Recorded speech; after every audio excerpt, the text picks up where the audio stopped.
안녕하세요. 오늘 전시의 도슨트를 맡게 된 한국만화박물관 연구원 조민경입니다. 한국만화박물관은 국내 최초 만화를 소재로 한 박물관으로 우리 만화 100년의 역사뿐 아니라 현재 어떻게 발전되어 가고 있는지 그 전반적인 양상을 볼 수 있는 유일한 곳입니다. 그럼 지금부터 저와 함께 자세히 살펴보도록 하겠습니다. 전시장 입구에 보이는 이 영상은 미디어 아티스트인 이인남 작가의 크로스오버 디지털 병풍이라는 작품입니다. 우리나라 전통의 산수화와 다양한 현대의 캐릭터들이 조화를 이루고 있음을 보실 수 있습니다.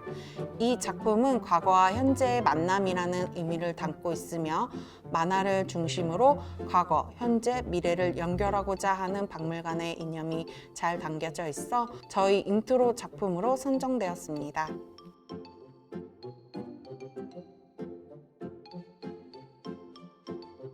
여기 보이는 통로는 지난 1909년 한국 만화의 시작부터 100년간의 역사에 대해 간략하게 형상화되어 있습니다.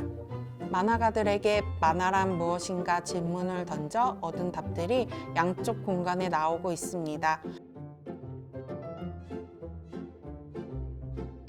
가운데 쇼케이스를 보시면 110명의 만화가들이 2009년 박물관에 확대 이전한 것을 축하해주기 위해 기증해주신 팬들도 보실 수 있습니다.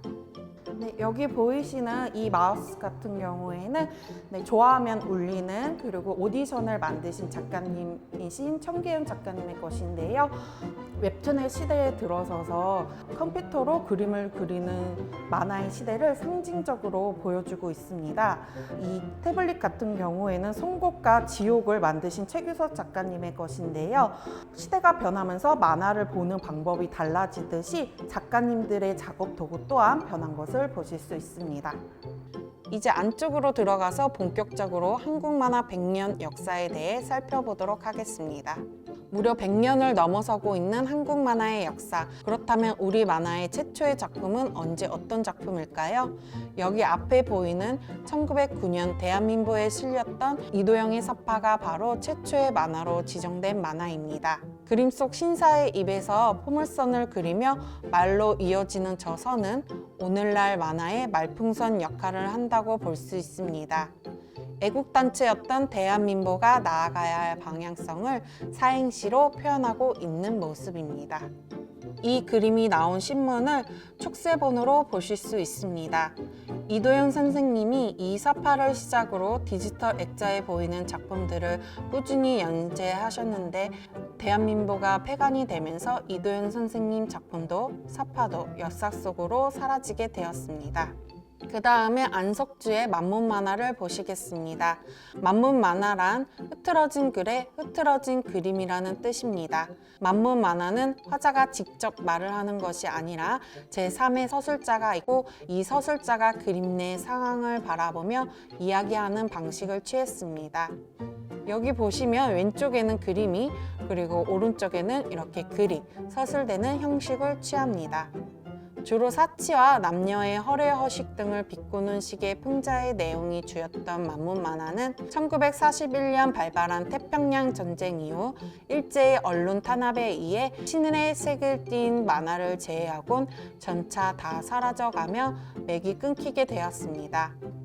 해방 이후 우리 만화는 다양한 장르로 큰 발전을 이루게 됩니다. 김종래 작가의 복수의 칼과 같은 신파극도 처음 등장하게 되었는데요. 최상권 작가의 핸델 박사는 한국 SF 만화의 시초라고 볼 수 있습니다. 또한 이 작품은 KBS 진품명품쇼에서 3권에 1,000만 원이라는 높은 감정가를 받기도 했습니다. 포주부 삼국지의 김용한 작가는 거의 전 분야에 활동하며 초기 한국 만화의 활성화에 큰 역할을 했습니다. 유령의 원수와 같은 고전을 각색한 공포 만화가 있었고 삼태성, 풍운의 백운성 등 역사 만화도 등장했습니다. 이 그림은 한성학 작가의 영원한 종의 여주인공입니다.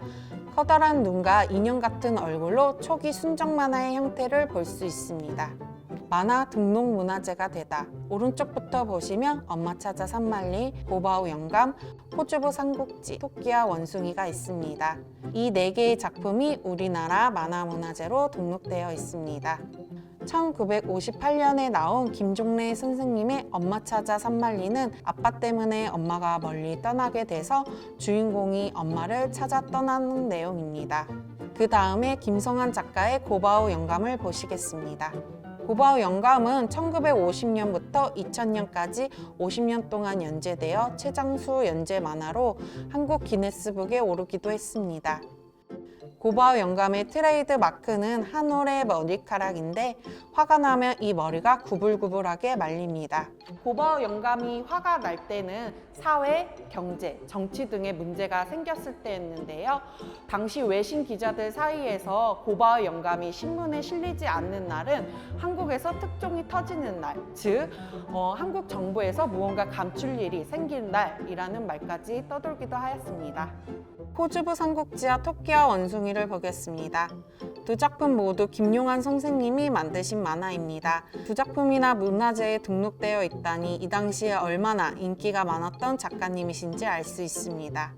여기 보시는 토끼와 원숭이는 일제감정기를 풍자한 작품으로 토끼는 우리나라, 원숭이는 일본 제국주의를 의미했습니다.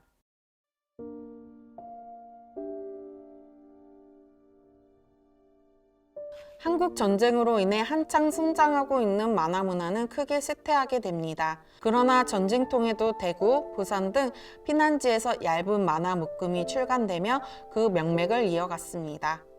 지금 보시는 것은 전단을 의미하는 삐라입니다. 전쟁 당시 만화가들은 이 삐라를 그리는 데 강제 동원되며 고초를 겪기도 하였는데요. 이때 당시의 만화는 선동의 도구로서 사용되기도 하였고 피폐해진 전쟁 속 어린이들의 동심을 달래는 데에도 사용되기도 하였습니다. 오른쪽 시장 풍경 모형을 보면 당시 만화가 어떻게 아이들에게 유통이 되었는지 들여다볼 수 있는데요. 시장에 자판을 설치해서 만화를 대여해주기 시작하여 차츰 만화가게로 바뀌면서 대본소가 정착하게 되는 계기가 만들어집니다. 이곳은 60년대 만화가게를 재현한 곳입니다. 이 당시엔 만화가게가 아이들에게 유일한 문화 공간이자 꿈의 장소였습니다. 만화방에서 돈을 받고 텔레비전을 보여주기도 했고 만화책 한 권을 빌릴 때마다 작은 딱지를 줘서 이 딱지를 10장 모으면 TV 한 번 보기 등도 있었습니다. 만화를 빌리는 것도 만화방 내에서 볼 때와 집으로 빌려갈 때의 가격이 달랐습니다. 1960년대는 만화 소비가 급증했던 시대입니다. 합동 출판사의 독점으로 싼 값에 많은 만화를 생산하는 데 치중하면서 자연스레 만화의 가치가 하락했던 시대로 기억되기도 합니다. 일본 만화를 따라 그리라는 출판사의 요구, 인기 작가의 신진 작가를 끼어 팔기 등 만화가들이 성장할 수 있는 플랫폼이 조성되지 못했던 안타까운 시대로 기억되기도 합니다. 본격적인 산업 근대화 시대로 접어든 1970년대는 다양한 대중잡지의 부흥을 만들어냈습니다. 또한 다양한 대중잡지와 언론 매체의 등장으로 성인 만화와 명랑 만화가 함께 발전했습니다. 명랑 만화 5대 작가 중 한 명인 길창덕 작가의 순학질 여사는 1971년 여성중앙회 연재를 시작해 여성들의 인기를 끌었습니다. 또한 순학질 여사 같은 명랑 만화는 이 당시 검열의 대상에서 제외된 유일한 장르였습니다. 여기 보시면 70년대의 어린이들이 많이 보던 잡지들입니다.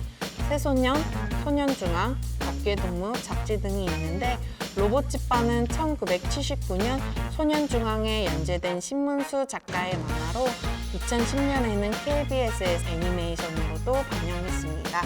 1980년대는 한국 만화의 르네상스로 부를 수 있을 정도로 많은 발전이 있었던 번영의 시대입니다.